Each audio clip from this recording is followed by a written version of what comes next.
The history of our courts is so closely entwined with the history of our country and the history of our federal government.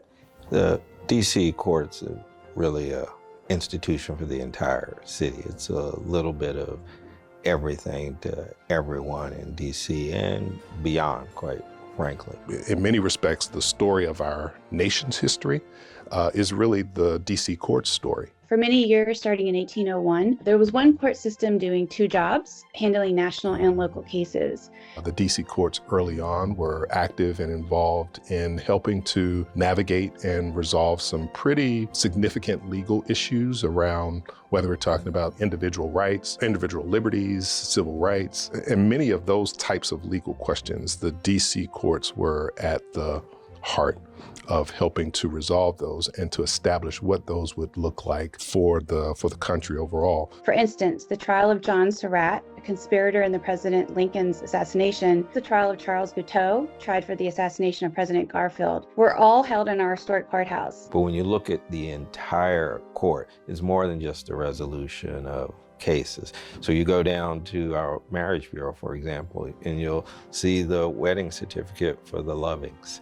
That is historically significant for this entire area, not just the District of Columbia. When you look at the biggest legal moments in American history, the Watergate prosecutions, civil rights litigation, the foundational arguments about presidential power and equal protection, DC lawyers were in the room. And since 1972, the DC Bar has been the professional home for most of those lawyers. In 1970, the Court Reorganization Act created the DC Court of Appeals and the Superior Court of the District of Columbia. I am old enough to remember, sadly, when this building opened up somewhere around 1976. Now, I was just a kid then, but I remember most of what you see here didn't exist at that time. But when we opened this was groundbreaking. For over 250 years, Americans have worked hard to bring into reality some of the ideas that were originally expressed in the Declaration of Independence and eventually embodied in the Constitution of the United States. And so the DC courts play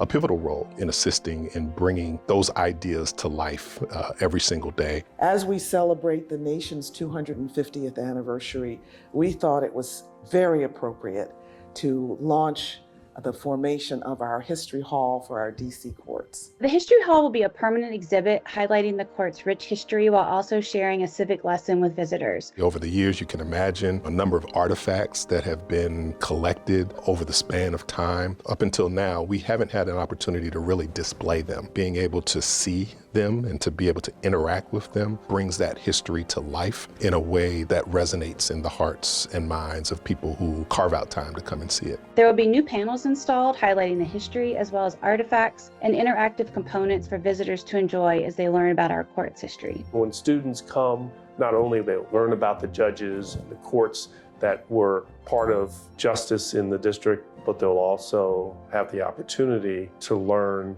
what it means to be a member of the bar, what it means to be an officer of the courts. And hopefully that'll be inspirational. I'm this fan of we have to tell our own history. If we allow other folks to tell history, then they focus on what they think is important, and they don't highlight what we want to communicate.